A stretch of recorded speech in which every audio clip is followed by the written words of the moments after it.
They called it a tin can. Lieutenant Commander William Cole stood on the bridge of USS Nicholas in the pre-dawn darkness of November 13, 1942, watching phosphorescence trail behind 4 Japanese destroyers closing at 30 knots. The enemy ships were Fletcher-Class destroyers, each displacing 2,400 tons, each carrying 6 5-inch guns and 9 torpedo tubes loaded with the Type 93 Long Lance, the most feared naval weapon in the Pacific. The Nicholas, a brand-new Fletcher-Class destroyer, displaced 2,100 tons. Cole's ship and her 3 sister ships were outnumbered, outgunned by traditional metrics, and facing an enemy that had perfected night combat tactics through years of training and recent combat experience. The Japanese had every reason for confidence. Their destroyer doctrine, refined over 2 decades, emphasized heavy torpedo armament, superior optics for night fighting, and aggressive tactics that had shattered Allied naval forces at Savo Island just 3 months earlier.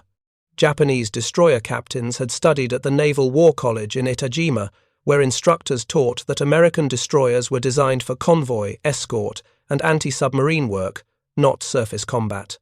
They were told American ships sacrificed fighting power for mass production, that American crews lacked the night combat training Japanese sailors received, that victory in destroyer versus destroyer combat would go to the side with superior spirit and better torpedoes. If you're enjoying this deep dive into the story, hit the subscribe button and let us know in the comments from where in the world you are watching from today. What the Japanese captains approaching the Nicholas that night did not know was that they were facing something unprecedented in naval history. Not just a single advanced destroyer, but the first of 175 identical warships that would be built in less than 3 years. Not just superior technology, but industrial capacity mobilized on a scale no nation had ever achieved. The Fletcher-Class destroyers represented America's answer to a fundamental question. How do you win a naval war across the world's largest ocean when your enemy has a 20-year head start in combat experience? The answer was not one revolutionary weapon or tactic. It was 175 good enough destroyers built fast enough to be everywhere simultaneously, each equipped with technology that would make Japanese night combat advantages obsolete, each crewed by men trained on equipment that actually worked as designed.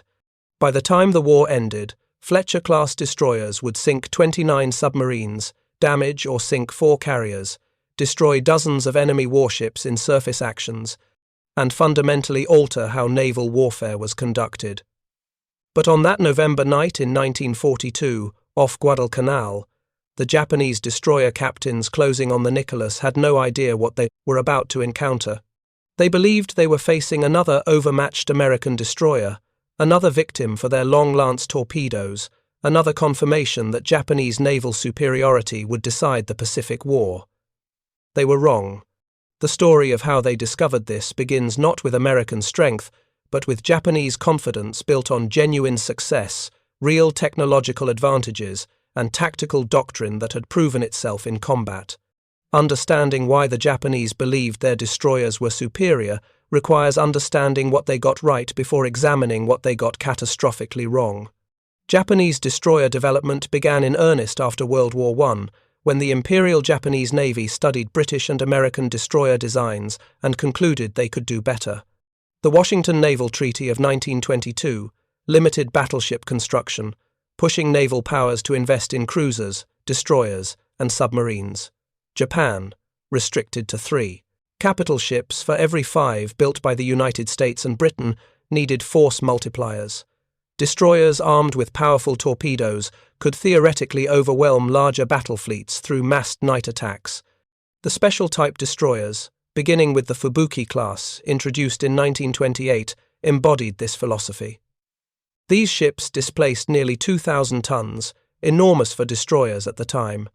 They carried 6 5-inch guns in enclosed turrets, a revolutionary feature that protected crews and allowed sustained firing in heavy weather. They mounted 9 torpedo tubes in 3 triple mounts, giving them devastating alpha strike capability. Most importantly, they were designed specifically for decisive fleet actions, not for the convoy escort missions that shaped American and British destroyer doctrine. The weapon that made this doctrine credible was the Type 93 torpedo, called Long Lance by Allied forces who encountered it. Designed in the early 1930s and refined throughout the decade, the Type 93 was oxygen-fueled rather than compressed air-powered like Western torpedoes. This gave it tremendous range and speed with minimal wake. The weapon could travel 24 miles at 48 knots or strike targets at 11 miles while traveling 50 knots. By comparison, American torpedoes in 1941 had a maximum range of 4.5 miles at 46 knots. The Japanese torpedo could strike from distances where American ships could not effectively return fire. Japanese destroyer crews trained relentlessly in night combat tactics. Officers practiced celestial navigation and dead reckoning until they could determine position without electronic aids. Lookouts spent hours in darkness, training their eyes to detect ships by silhouette against the horizon. Gun crews learned to fire by director control, concentrating all weapons on single targets. Torpedo teams rehearsed the mathematics of firing solutions, calculating lead angles and spread patterns for targets at various ranges and speeds. This training paid dividends when war came. At the Battle of the Java Sea on February 27, 1942, Japanese destroyers helped sink 5 Allied cruisers and destroyers without losing a single ship. The action vindicated Japanese tactical doctrine. At Savo Island on August 9, 1942, Japanese cruisers and destroyers surprised an Allied force protecting Guadalcanal, sinking 4 heavy cruisers in 32 minutes. Japanese night optics, superior crew training, and aggressive tactics had produced a devastating victory. Japanese naval officers studying these battles concluded their pre-war assessments had been correct. American destroyers, designed primarily for convoy escort and anti-submarine warfare, were inferior in surface combat. American fire control was inadequate for night actions. American torpedoes were short-ranged and unreliable. Most critically, American destroyer doctrine emphasized defensive operations, screening capital ships and hunting submarines, rather than the aggressive surface actions Japanese destroyers trained for. The United States Navy entered World War II with destroyer designs, shaped by different assumptions and different strategic requirements. American destroyers in 1941 were descendants of flush-deck destroyers built during and immediately after World War I. The Wickes and Clemson classes, over 300 ships built between 1917 and 1922, established patterns that influenced American destroyer design for 2 decades. These were small ships, typically 1,300 tons, designed for mass production and convoy escort across the Atlantic. Interwar destroyer development in America focused on incremental improvements rather than revolutionary changes. The Farragut class of 1934 introduced enclosed gun mounts and improved habitability. The Porter and Somers classes experimented with heavy armament, mounting 8 5-inch guns. The Sims class of 1938 optimized anti-aircraft capability. But none of these designs matched Japanese destroyers in torpedo armament or night combat capability, because American naval planners were not designing for the same mission. American destroyer doctrine emphasized 3 primary roles. First, screening the battle fleet against submarine and air attack. American carriers were the primary striking force, and destroyers existed to protect them. Second, convoy escort across the Atlantic, where German U-boats posed the primary threat. Third, shore bombardment and fire support for amphibious operations. Surface combat against enemy destroyers was considered a secondary mission, important but not the primary design driver. This doctrine was not irrational given American strategic geography. The United States faced potential enemies on 2 oceans, separated by 3,000 miles. American industry could build large numbers of adequate ships more easily than small numbers of optimal ships. American strategic culture emphasized firepower and technology over individual warrior skill. These factors pushed American destroyer design toward versatility and reliability rather than optimization for specific tactical scenarios. The Fletcher-Class emerged from this context but represented a significant evolution in American thinking. Design work began in 1939 before Pearl Harbor, when naval planners recognized that existing destroyers were inadequate for the coming war. The design brief called for a ship that could perform all traditional destroyer missions while also engaging enemy surface forces effectively. It needed range for Pacific operations, anti-aircraft capability against modern aircraft, anti-submarine weapons for convoy defense, and enough firepower to fight enemy destroyers. The resulting design was conservative in many respects. The Fletcher displaced 2,100 tons at standard load, 2,700 tons fully loaded. This was smaller than Japanese special type destroyers, but larger than previous American designs. The hull was 376 feet long with a beam of 39 feet, proportions that provided good seakeeping and stability for weapons platforms. The propulsion plant consisted of 4 Babcock and Wilcox boilers, generating 600 pounds of steam pressure, driving 2 General Electric turbines producing 60,000 shaft horsepower. This gave the Fletcher a top speed of 36.5 knots and a range of 5,500 miles at 15 knots. The armament represented careful balancing of multiple requirements. 5 5-inch 38 caliber dual-purpose guns in single mounts provided the main battery, capable of engaging surface targets and aircraft. 10 21-inch torpedo tubes in 2 quintuple mounts gave respectable torpedo armament, though less than Japanese destroyers carried. Depth charge racks and projectors provided anti-submarine capability. Multiple 20mm and 40mm anti-aircraft guns, their numbers increasing throughout the war, created dense defensive fire against aircraft. The Fletcher-Class destroyer incorporated one technology that would prove more decisive than any gun or torpedo: radar. The SG Surface Search Radar, installed as standard equipment beginning in 1942, could detect surface targets at ranges exceeding 20 miles in good conditions. The system operated at 3,000 MHz with a rotating antenna that provided a complete 360-degree sweep every 4 seconds. The display showed a plan position indicator, a circular scope where targets appeared as bright spots against a dark background, with range rings marked in yards. This technology fundamentally changed night combat. Japanese destroyers relied on optical rangefinders and trained lookouts to detect enemies in darkness. These methods worked well when both sides were blind, but became obsolete when one side could see electronically. A Fletcher-class destroyer could detect, track, and target enemy ships long before Japanese lookouts could spot American vessels. The radar provided precise range and bearing information directly to the fire control system, enabling accurate gunnery at ranges and in conditions where visual firing was impossible. The Mark 37 gun director, working in conjunction with the Mark 1A fire control computer, translated radar data into firing solutions automatically.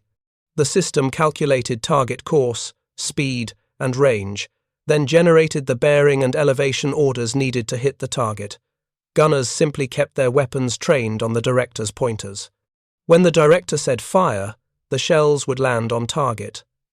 This removed much of the skill and judgment traditionally required for naval gunnery, making adequate crews as effective as excellent ones. The 5-inch 38 caliber gun itself represented decades of American ordnance development.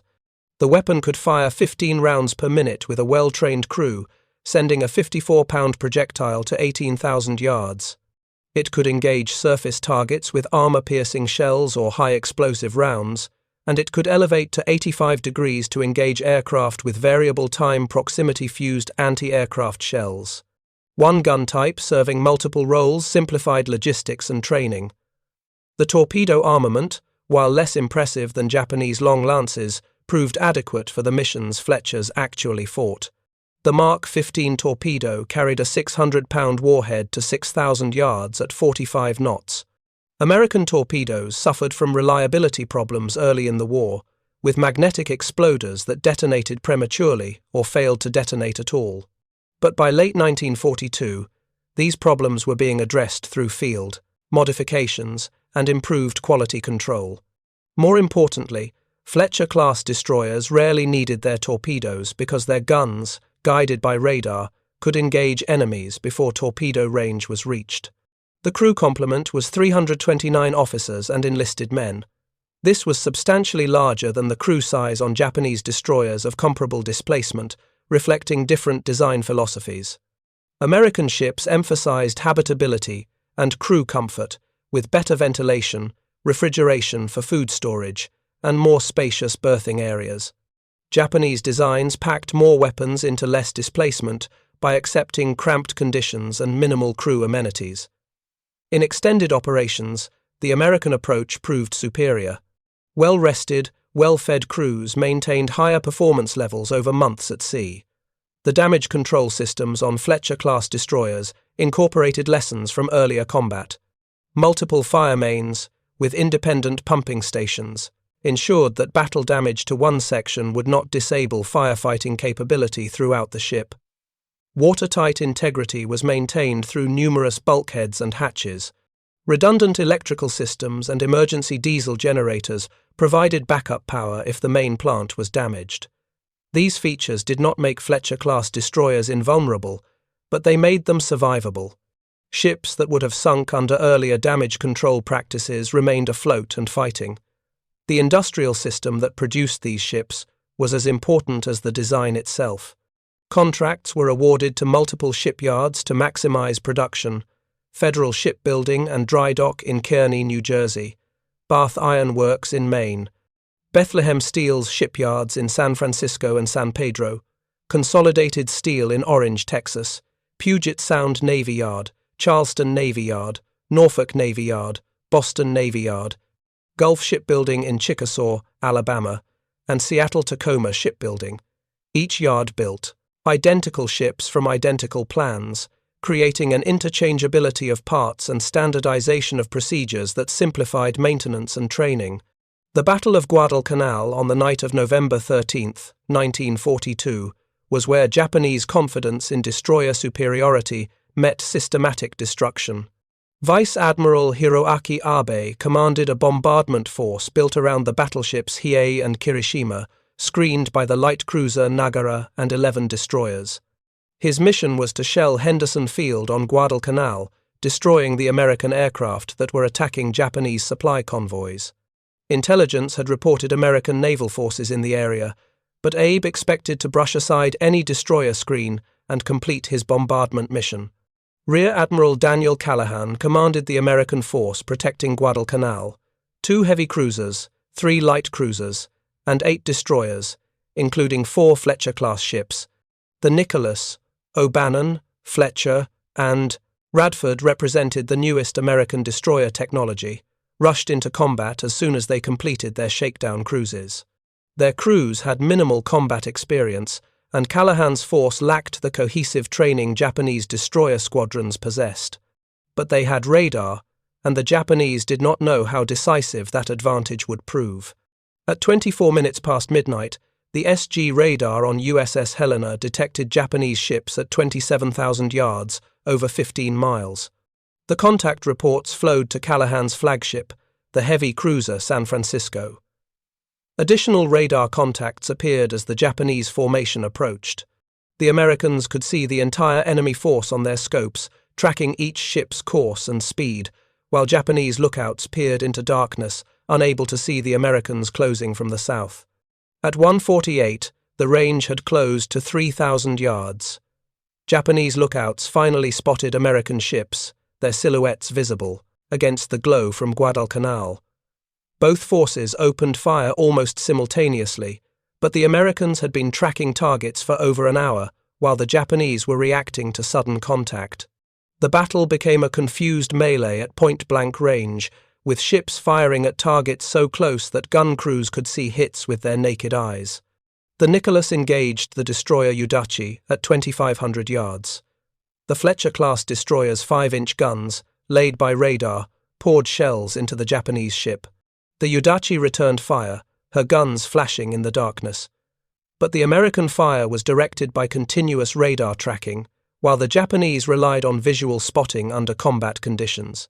Within 5 minutes, the Udachi was burning and dead in the water, her hull riddled by 5-inch shells that had struck with systematic precision. The O'Bannon found herself in close action with multiple Japanese ships. At one point, a Japanese destroyer passed within 1,000 yards. The Obanon's guns fired on local control, the range so close that radar was almost unnecessary. Japanese shells struck the American destroyer, causing casualties and damage. But the Obanon remained in action, her damage control parties containing fires and maintaining watertight integrity while her guns continued firing. The Fletcher engaged the battleship High a target so disproportionate that it seemed suicidal. But in the darkness and confusion, with Japanese ships trying to sort out targets while under fire from multiple directions, the Fletcher's 5-inch guns added to the deluge of shells hitting the battleship. The Fletcher's contribution was small compared to cruiser fire, but it demonstrated how Fletcher-class destroyers could engage targets their predecessors would have avoided. If you find this story engaging, please take a moment to subscribe and enable notifications. It helps us continue producing in-depth content like this. The battle lasted 42 minutes. When dawn came, the waters off Guadalcanal were filled with burning and sinking ships from both sides. The Americans lost 2 light cruisers and 4 destroyers. 2 admirals were dead, including Callahan. But the Japanese had lost 2 destroyers, and the battleship Hiei, crippled by gunfire and subsequently sunk by American aircraft. More importantly, the bombardment of Henderson Field had been prevented. American aircraft continued operating from Guadalcanal, continuing to attack Japanese supply convoys. The action off Guadalcanal was not an isolated incident but the beginning of a pattern that would repeat across the Pacific. On November 14th, the night after the first battle, Japanese forces tried again. Admiral Nobutake Kondo commanded a force, including the battleship Kirishima, 4 cruisers, and 9 destroyers. The Americans, now commanded by Rear Admiral Willis Lee after Callahan's death, had 2 battleships and 4 destroyers, including the Fletcher-Class Gwyn and Preston. The Japanese approached with confidence. They had night combat experience. They had long-lance torpedoes. They outnumbered the American destroyer screen. But the American battleships had fire control radar linked to their main batteries. At 23 minutes past 11, USS Washington's radar detected Japanese ships at 18,000 yards. The battleship tracked targets for 17 minutes before opening fire at 8,400 yards with her 16-inch guns. The Kirishima, never detecting the Washington until shells began landing, was struck by 9 16-inch shells and approximately 45-inch shells in 7 minutes.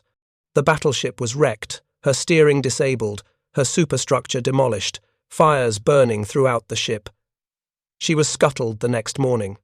Japanese destroyer doctrine, predicated on night combat superiority, meant nothing when the enemy could see in the dark and you could not. The lesson was repeated at the Battle of Columbangara on July 13, 1943. Japanese Rear Admiral Shunji Isaki commanded the light cruiser Jintsu and 5 destroyers, escorting a reinforcement convoy to Columbangara. American Rear Admiral Walden Ainsworth had 3 light cruisers and 10 destroyers, including the Fletcher-Class Nicholas, Radford, and Obanon, returning to action after repairs from the November battles. The American force detected the Japanese on radar at 24,000 yards. Ainsworth maneuvered his ships into an advantageous position while tracking the enemy force electronically. At 1:57 in the morning, American cruisers opened fire at 9,800 yards, their guns directed by radar. The Jintsu, Isaki's flagship, was hit by shells from multiple ships within the first minute. The cruiser exploded and sank within 10 minutes, killing Isaki and most of the crew. Japanese destroyers launched torpedoes, their traditional response to surface contact. 7 long-lance torpedoes entered the water, their oxygen-fueled engines driving them toward American positions. 3 torpedoes struck the cruiser Leander, forcing her to withdraw. 3 more struck the cruiser Street Louis, and 1 hit the cruiser Honolulu. The Japanese torpedoes worked exactly as designed, proving the weapons were still deadly when they reached their targets. But the torpedo attacks came at tremendous cost. Japanese destroyers had to close to launch their weapons, bringing them within range of American radar-directed gunfire. The Nicholas and Radford engaged destroyers at ranges between 8,000 and 12,000 yards, their 5-inch guns firing at targets illuminated by star shells and tracked by radar. The Japanese destroyers Mikazuki and Nagatsuki were both damaged and subsequently beached. The destroyer Yukikaze was hit multiple times but managed to escape. The pattern was clear to anyone analyzing combat results. Japanese destroyers could still win individual engagements when circumstances favored them, particularly when they could launch torpedoes from advantageous positions. But they were fighting at a systematic disadvantage against ships equipped with radar. American destroyers detected enemy forces earlier, tracked them continuously, and engaged with directed gunfire before Japanese optical systems could provide firing solutions. The technological gap was not insurmountable in individual actions, but across dozens of engagements, it produced cumulative attrition that Japanese destroyer forces could not sustain. By mid-1943, Japanese naval intelligence had compiled enough combat reports to understand what they faced. American destroyers were not the weak convoy escorts Japanese doctrine had dismissed. They were purpose-built warships optimized for the Pacific War, equipped with technology that negated Japanese tactical advantages, and they were appearing in numbers that seemed impossible. The production statistics told a story Japanese planners found difficult to accept. Federal Shipbuilding in Kearney, New Jersey, laid down the first Fletcher-Class destroyer, USS Nicholas, on June 3, 1941. The ship was launched on February 19, 1942, and commissioned on June 4, 1942, exactly 1 year after construction began. This was remarkable speed for a ship of such complexity, but it was merely the beginning. Bath Iron Works in Maine commissioned USS Fletcher on April 30, 1942. By December 1942, 8 Fletcher-class destroyers were in service. By December 1943, 39 were operational. By December 1944, 119 Fletchers were in commission. The final Fletcher-class destroyer, USS Timmerman, was commissioned on September 26, 1945, bringing the total to 175 ships completed in just over 3 years. Japanese destroyer production, by comparison, had effectively ceased under the pressure of competing priorities and resource shortages. The Yugumo-class destroyers, Japan's most modern design, saw only 19 ships completed between 1941 and 1944. The follow-on Akizuki-class, optimized for anti-aircraft warfare, achieved only 12 completions before the war ended. Japan commissioned approximately 40 destroyers during the entire Pacific War. The United States commissioned 175 Fletchers alone, plus numerous other destroyer classes built simultaneously. The mathematical implications were devastating. Each Japanese destroyer sunk was effectively irreplaceable. Each Fletcher-class destroyer lost could be replaced by 3 or 4 new ships already under construction. Japanese destroyer squadrons, eroded by combat losses and attrition, could not maintain operational strength.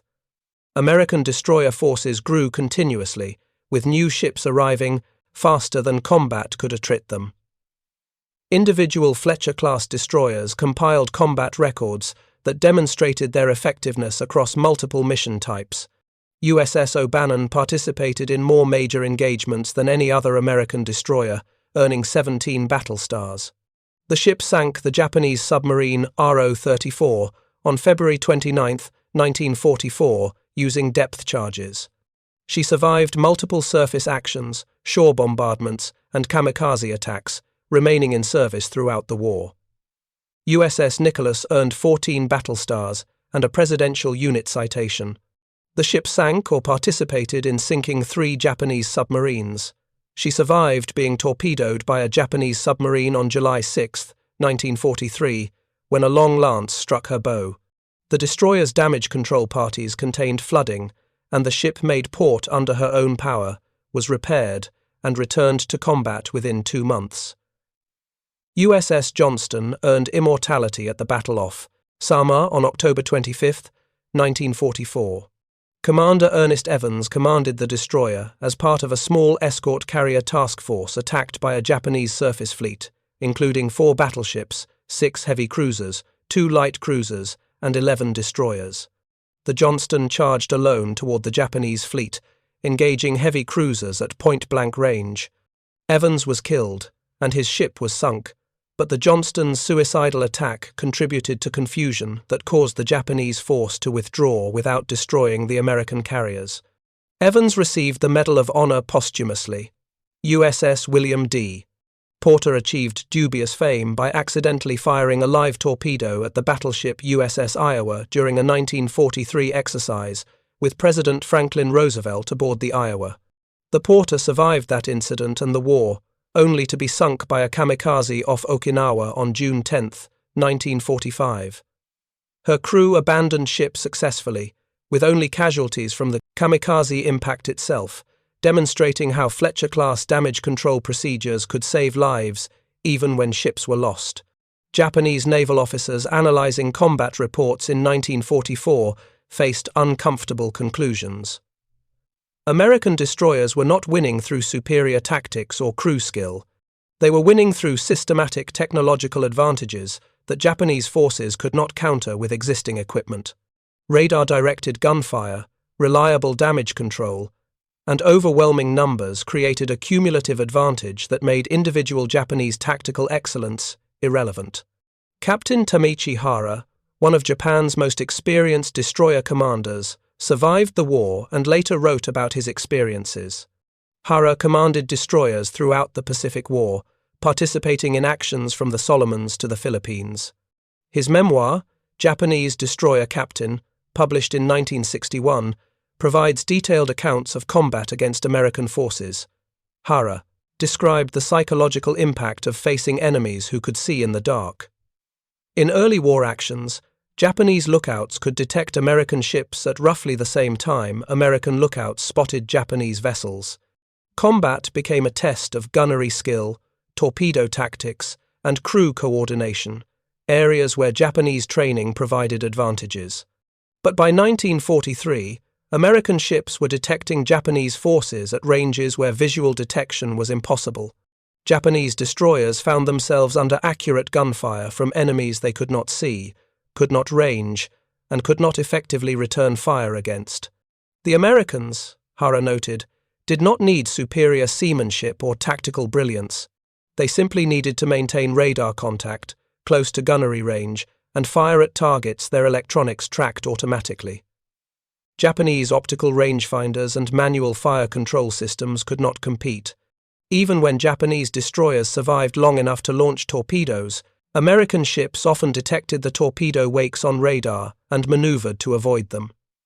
Hara also observed the industrial disparity directly. After one surface action, he watched American forces replace their losses within weeks, with new ships identical to those that had been sunk. Japanese losses, by contrast, were permanent. Each destroyer sunk meant one less ship available for all future operations. The Japanese Navy was being eroded by attrition it could not replace, fighting an enemy whose industrial capacity seemed inexhaustible. Japanese submarine commanders reported similar experiences. American destroyer screens around convoys and task forces were dense, well coordinated, and equipped with sonar that detected submarines at ranges where Japanese submarines had previously operated safely. The Fletcher-Class destroyers, designed from the beginning with anti-submarine warfare as a primary mission, carried depth-charge projectors that could attack submarines while maintaining sonar, contact, unlike earlier systems that required the attacking ship to pass over the submarine before dropping depth charges. USS England, a Buckley-class destroyer escort rather than a Fletcher but representative of American anti-submarine capabilities, sank 6 Japanese submarines in 12 days during May 1944. This single ship's tally equaled roughly 1/5 of all Japanese submarine losses that month. The England's success came from systematic application of technology and doctrine. Sonar detection, radio coordination with other ships and aircraft, and aggressive prosecution of contacts until the submarine was confirmed destroyed. By late 1944, Japanese destroyer doctrine had collapsed under the weight of accumulated evidence. The emphasis on night combat and torpedo attacks that had worked so well early in the war no longer produced favorable outcomes. American radar negated Japanese optical superiority. American numbers meant that even successful attacks often resulted in multiple Japanese ships sunk in exchange for one or two American ships damaged.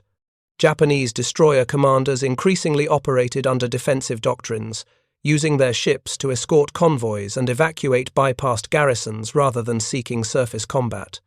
The final major surface action involving Japanese destroyers came at the Battle of Surigao Strait on October 25, 1944. Rear Admiral Jesse Oldendorf commanded an American force, including 6 battleships, 8 cruisers, and 28 destroyers, positioned to intercept a Japanese force attempting to enter Leyte Gulf. The Japanese Southern Force, under Vice Admiral Shoji Nishimura, included 2 battleships, 1 heavy cruiser, and 4 destroyers.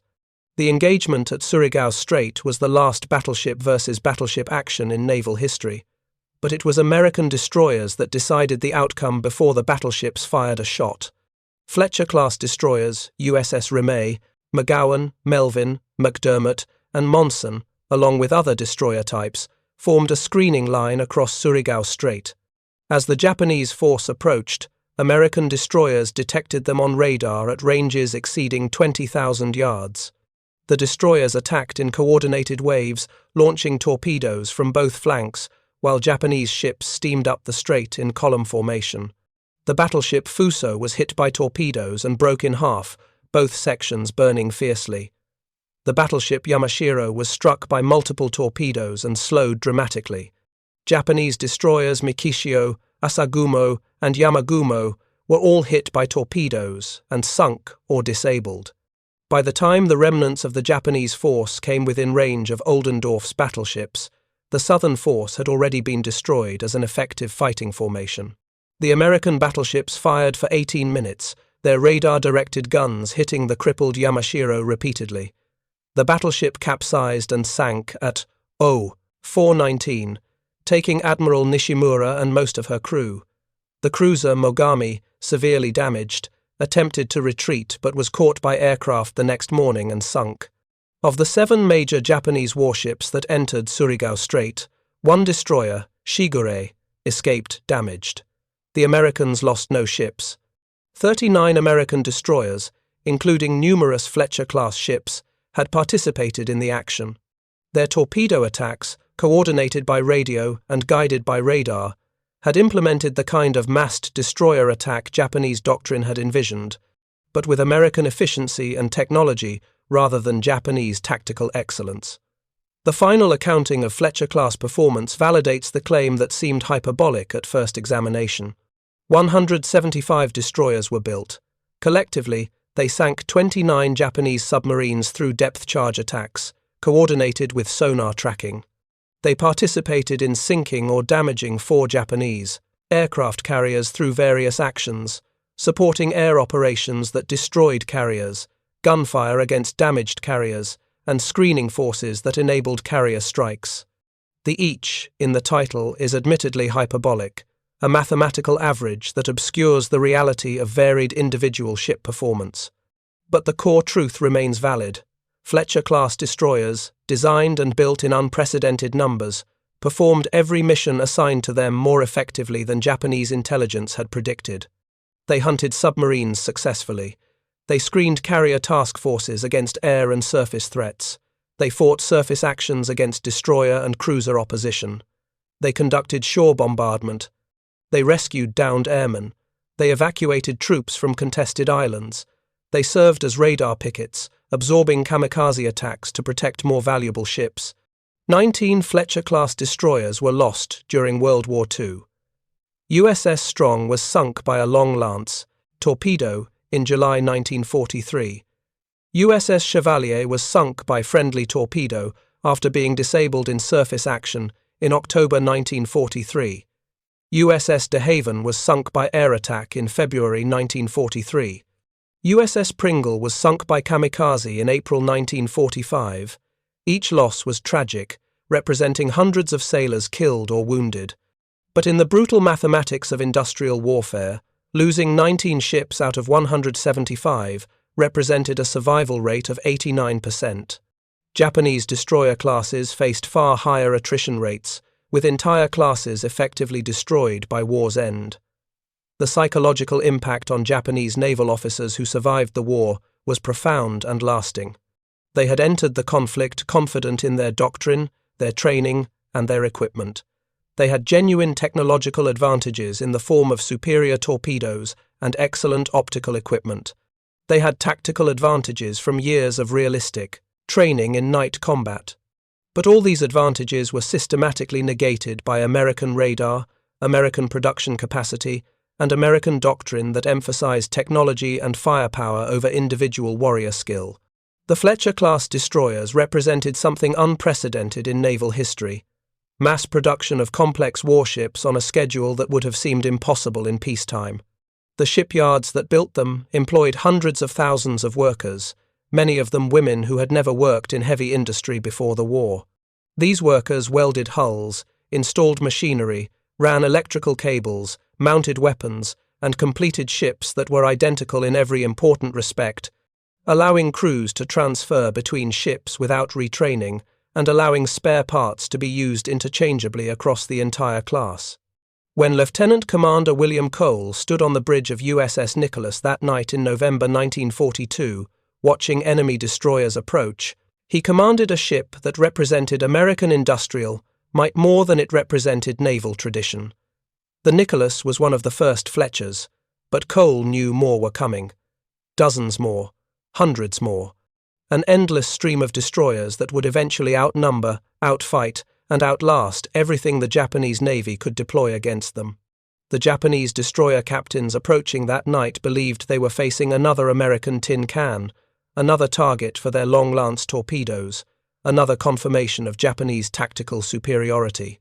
Instead, they were meeting the future of naval warfare: electronics over optics, mass production over craftsmanship, systematic advantage over individual excellence. The outcome was never really in doubt once the industrial machinery of American production reached full capacity.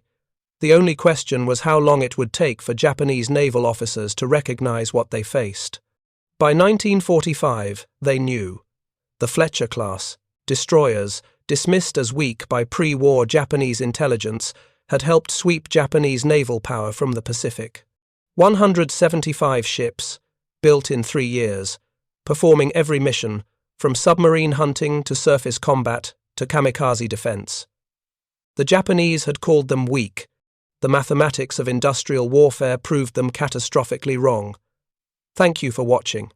For more detailed historical breakdowns, check out the other videos on your screen now, and don't forget to subscribe.